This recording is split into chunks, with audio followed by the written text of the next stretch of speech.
Vêtues de noir, en signe de deuil, ces manifestantes ont bravé la chaleur et se sont rassemblées devant la salle CSC Mont Sinaï avant de se diriger à la mairie de Boma. Tout au long du parcours, elles ont scandé des slogans tels que « Plus jamais de tueries en République démocratique du Congo »,« Stop à la guerre », non à la balkanisation, montrant ainsi leur détermination à mettre fin au conflit dans l'est du pays.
Arrivées à la mairie de Boma, les femmes leaders des différentes structures de la ville portière et historique de Boma ont remis un mémorandum à l'autorité urbaine Senghor Mbutu-Yibi réclamant des mesures concrètes pour mettre fin à la guerre et protéger la population civile.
Dans son discours, la responsable du bureau genre, famille et enfants, Solange Kiombe, a dénoncé la complicité de la communauté internationale avec les oppresseurs et appelé à l'élaboration de nouvelles stratégies pour obtenir la paix durable. Déclaration des femmes et jeunes filles de Boma.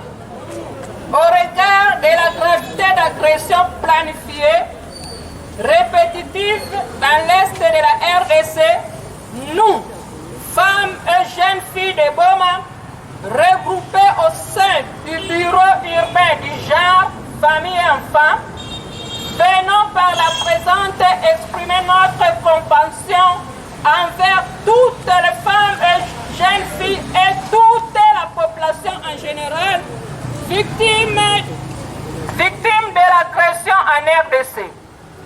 Nous disons non à l'attitude de la communauté internationale à la place de réagir et de prendre des mesures fortes contre les agresseurs M23 et le Rwanda, qui est le coût des sanctions américaines depuis 2023. Nous refusons l'agression du pays par le Rwanda, donc Kagame, le principal instigateur avec ses alliés, le M23, sous l'œil de la communauté internationale soutenant la balkanisation de la RDC. Nous condamnons avec la dernière énergie des violences faites à la femme et à la jeune fille à l'Est, considérées comme victimes de guerre. Nos sœurs sont tuées, nos mamans violées, nos jeunes filles prises comme esclaves sexuelles, violées par les groupes armés devant leurs maris, leurs familles et la population. Nous condamnons aussi le pillage systématique des ressources matérielles de la RDC et le silence sous les actes de génocide perpétrés par le Rwanda et ses alliés du M23, faisant plus de 130 000 morts à l'Est avec la complicité de la communauté internationale.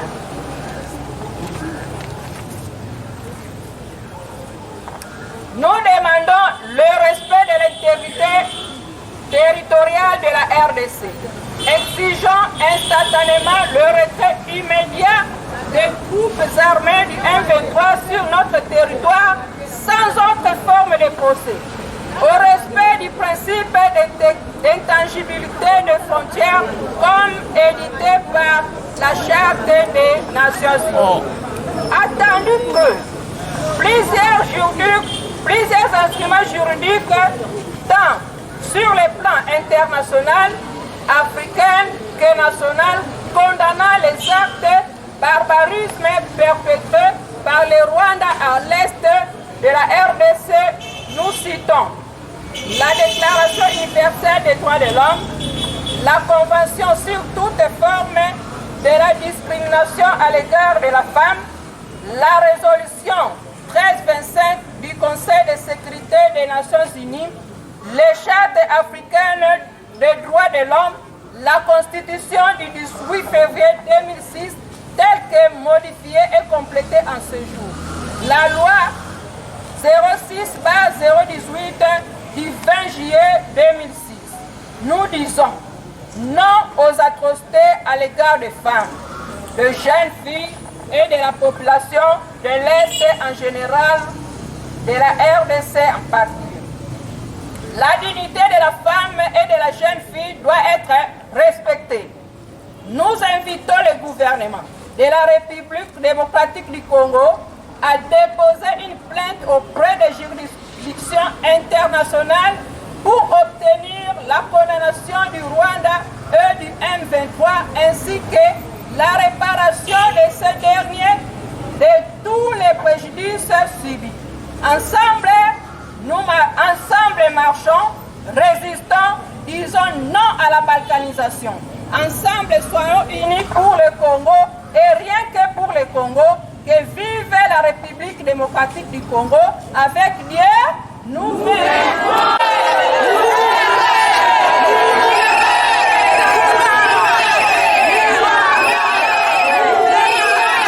Le maire de la ville, quant à lui, a pris acte et fera rapport à la hiérarchie. Signalons en terminant que les deux bourgmestres femmes de la commune de Kalamou et Kabondo étaient aussi de la partie.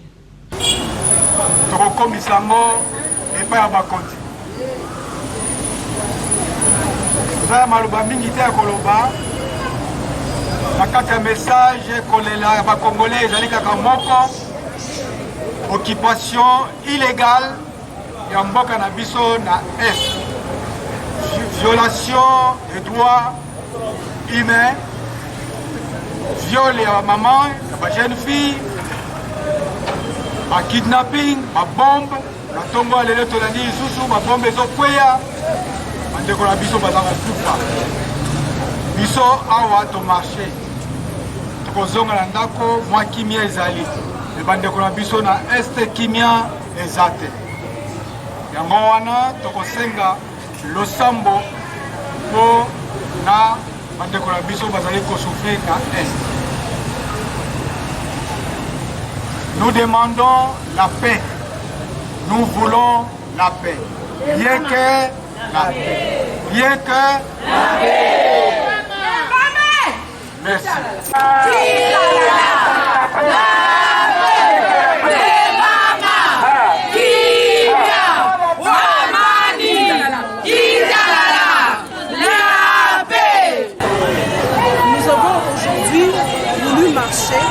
Pour combattre avec nos sœurs qui sont à l'Est. L'année passée également, nous avons fait une marche, mais nous croyons qu'il y aurait la paix cette année à l'Est de notre pays, mais ça continue. Les femmes continuent à mourir, nos sœurs, nos enfants sont violés et la guerre continue. C'est pourquoi aujourd'hui, nous, femmes de Goma, nous nous sommes de nouveau levées pour pouvoir marcher, pour pouvoir dire à nos sœurs que nous sommes de cœur avec elles, pour pouvoir continuer à dénoncer ce qui se passe sous l'œil de la communauté internationale. Les Congolais sont tués, les Congolais sont violés, mais ils ne réagissent pas. Alors on se pose la question, la vie d'un Congolais ne vaut rien par rapport à la vie d'un Ukrainien. Parce que nous avons vu, quand il y a eu la guerre à l'Ukraine, c'est tout le monde qui s'est levé comme un seul homme. La communauté internationale, ils se sont levés. Mais pour le Congolais, qu'est-ce qui se passe avec les Congolais? La vie du Congolais ne vaut rien devant la communauté internationale. C'est pour cela que nous disons, nous sommes fatigués, nous en avons marre. Nous voulons que les Congolais se lèvent également, que les Congolais nous puissions faire entendre nos voix pour dire assez c'est assez. Nous ne voulons plus de ces morts. Pourquoi toujours les Congolais en train de mourir? Papa, maman, journaliste, mais tu vas faire la marche. Ça m'a soutenir baninga beto yina kena kumona passe na est. Bakena ku violer ba mama, bana ba jeune fille. Bakena ku baka ba ulokola ba esclave sexuel. Bana beto ba bakala fête bana ko enrôler ba una armée rwandaise. Même na suka ya ba bombe kena ku continuer ku kitaka kakuna. Ya una beto ke kwa kukela ba guerre betena kusala ba marche ya betena kusambila sami nzambi sadisa ani tuna dibako nani gari ne amanisa yani tata ina kana kumba Kagame ani batatu ku raisonner ani zaba ke mambo na kusala ke ya mbote fake muyibi ani kisanti manandi ntima nani nzambi kuna tusha yao sama ni retire ba soda na inoste kuna na M23 na ya Rwanda babima na terra beto bafutuka na buala bau babike ya beto ntoto beto na kimvoma ya beto ya betela kusadila marche ya beto bien ka fait betela continuer kusambla na bainzo le 8 mars pe betela fona daga nenzo nzambe kimbangiste betela toujours tula mbalongo na isi sababu na continuer kusambila sababu na mambo ya este betela zola nzambe du kuwa kisambo beto sababu na guerre na emanisa bapasi na emanisa. Merci.